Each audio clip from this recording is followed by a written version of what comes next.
Aujourd'hui, nous allons nous plonger dans un sujet super important, comment rester positif en toutes circonstances selon la Bible. Bonjour, bienvenue chers amis. Bonjour à vous. Sparkiennes et Sparkiens pour une nouvelle édition Spark Bible, notre émission désormais hebdomadaire. Très heureux de vous retrouver aujourd'hui. Avec votre petit café, la parole de Dieu et le petit carnet. La vie est parfois difficile et nous pouvons facilement nous décourager. Alors restez avec nous pour découvrir 5 points, 5 clés. Comment la parole de Dieu nous offre l'espoir et l'encouragement nécessaires pour vaincre les épreuves avec confiance. Mais avant, abonnez-vous, la petite cloche, mettez un petit commentaire si vous êtes encouragé. Ça nous motive aussi à continuer et à faire grandir notre belle communauté des Sparkiens. La première clé que nous allons voir est quelque chose de naturel, bien sûr, c'est la gratitude. C'est cultiver la gratitude. La Bible nous enseigne clairement que rendre grâce en toutes circonstances, en toutes choses, est la volonté de Dieu pour nous, et c'est ce que Jésus a voulu. Quand nous choisissons de voir les bénédictions qui nous entourent, notre cœur est rempli de joie. Et nous pouvons nous réjouir de savoir que nous sommes enfants de Dieu et co-héritiers de Christ. Alors écoutons ce que l'apôtre Paul, dans 1 Thessaloniciens 5, 18 dit « Remerciez Dieu en toute occasion, c'est ce qu'il attend de vous, qui êtes unis au Christ Jésus. » La gratitude nous ouvre les yeux sur les merveilles de la vie et nous rappelle l'amour infini de notre Créateur. Il est aimant.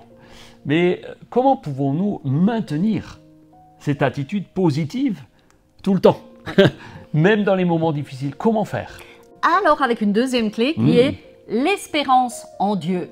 L'espérance est une ancre pour notre âme. Amen. Dans le psaume 42, 11, nous lisons « Pourquoi t'as battu mon âme et gémis-tu au-dedans de moi? Espère en Dieu, car je le louerai encore, il est mon salut et mon Dieu. » L'espérance en Dieu nous permet de traverser les épreuves avec courage, en sachant que notre salut et notre force nous viennent de lui. En gardant les yeux fixés sur l'espérance, sur l'espoir qui nous est offert, nous pouvons vaincre les moments de découragement et nous pouvons tenir ferme avec persévérance et confiance. Alors ne perds jamais l'essentiel, l'espérance. Amen. Des choses que tu ne vois pas encore. Et lorsque l'épreuve est là, qu'est-ce que c'est difficile de voir plus loin? Une autre clé est celle d'avoir une pensée positive, renouvelée. Il est donc important de renouveler notre esprit à travers une pensée toujours positive, alignée sur la vérité de Dieu. Alors attention, nous ne voudrions pas qu'il y ait une ambiguïté et que vous pensiez tout d'un coup, le pasteur Serge et Fabienne sont en train de nous dire on va plonger dans la pensée positive. Non, c'est pas ça. C'est pas la méthode de la pensée positive, c'est pas la méthode Coué. Je vais bien, tout va bien, nanana. C'est pas ça. Alors écoute simplement ce que nous recommande Philippiens 4 au verset 8. Au reste, frères, que tout ce qui est vrai, tout ce qui est honorable, tout ce qui est juste, tout ce qui est pur, tout ce qui est aimable, tout ce qui mérite l'approbation, ce qui est vertueux et digne de louange, soit l'objet de vos pensées. De vos pensées. Tout dans ce passage nous propose de rester positif, Amen. à commencer par nos pensées. En fixant nos pensées sur ce qui est bon et louable, honorable, juste. Voilà, nous allons éloigner le négativisme et laisser place à l'espérance et la paix. Amen. Si tu passes ta vie sur les chaînes d'infos H24, ne t'étonne pas si tu tombes dans le négativisme. C'est d'une mort annoncée. Si tu veux déprimer, mets BFM en perfusion et tu vas voir, ça va fonctionner. Si tu veux rester positif, ouvre la parole de Dieu. Exactement. Alors la quatrième clé, c'est de faire confiance à Dieu, placer sa confiance en Dieu pour avoir la paix au milieu des tempêtes. Faire confiance à Dieu en toutes circonstances nous procure la paix, même quand tout va mal. C'est vrai que c'est plus facile à dire qu'à faire. Mais Proverbe 3,5 nous dit « Confie-toi en l'Éternel de tout ton cœur et ne t'appuie pas sur ta sagesse. Reconnais-le dans toutes tes voies et il aplanira tes sentiers. Amen. En plaçant notre confiance en Dieu, et non dans nos propres forces qui, de toute manière, sont limitées, nous pouvons faire face aux défis avec assurance, une assurance renouvelée, sachant que lui, il nous guidera, il nous soutiendra. Alors, mon ami, ne doute jamais et confie ta vie en lui, confie ta vie en l'Éternel. La cinquième clé, c'est la foi et l'assurance des choses qu'on espère. Amen. Enfin, l'un des fondements de notre positivité est la foi en Dieu et en sa parole. Sans la foi, il est impossible de plaire à Dieu. Et sans la foi, dans les circonstances difficiles, comment ferions-nous? Hébreux 11 nous le dit d'ailleurs, or la foi est la ferme assurance des choses qu'on espère. C'est une démonstration de ce qu'on ne voit pas encore. C'est extrêmement important. La foi nous permet finalement de regarder au-delà des circonstances, au-delà des problèmes, au-delà des tempêtes qui sont là et de tenir ferme dans l'attente des promesses que Dieu nous donne.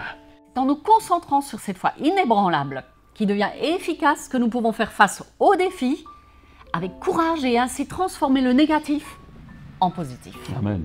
En terminant, pour rester positif en toutes circonstances, nous avons découvert ces 5 principes fondamentaux de la parole de Dieu et nous aimerions que vous puissiez les noter. Donc simplement, on vous rappelle, c'est fait maintenant.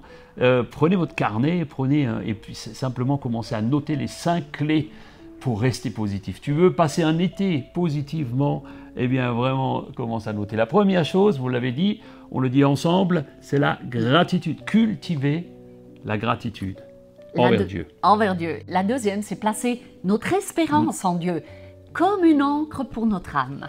Ensuite, nous avons besoin de renouveler nos pensées à travers son esprit, à travers la parole de Dieu, ancrée dans une pensée positive, basée sur la vérité de sa parole.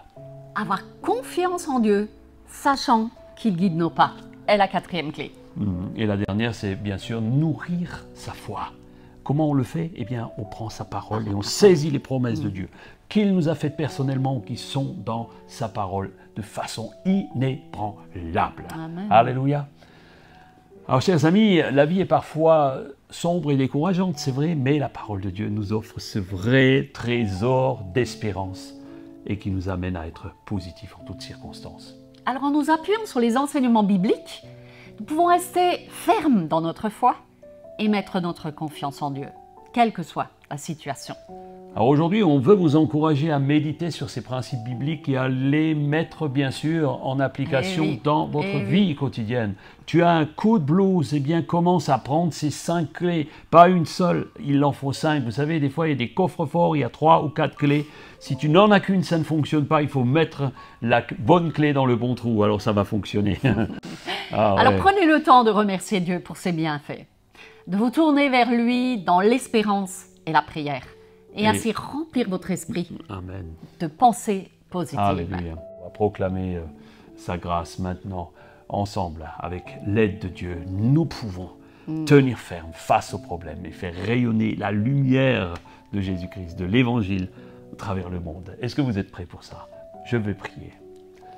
Alléluia. Seigneur, quelle grâce. Merci de ta présence. Merci pour ta merveilleuse espérance que nous avons reçue par Jésus. Soyez renouvelés dans votre foi, renouvelés dans votre amour pour Dieu, que chacun puisse s'attendre au miraculeux, parce que Dieu n'a pas changé. Il est le même hier, aujourd'hui et éternellement. Et ses plans sont parfaits.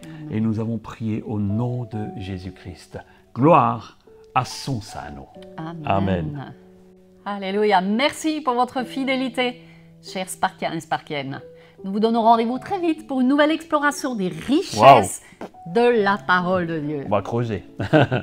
Et que sa paix vraiment vous accompagne durant ces vacances, si vous en avez. Alors, prenez soin de vous. Prenez soin de votre âme. Et surtout, restez positif. Restez positif. Petite annonce, Spark prend quelques jours de vacances. Oui. Et nous revenons très très vite. Bel été à vous. Bel été à chacun de vous. À très bientôt. Ciao, ciao.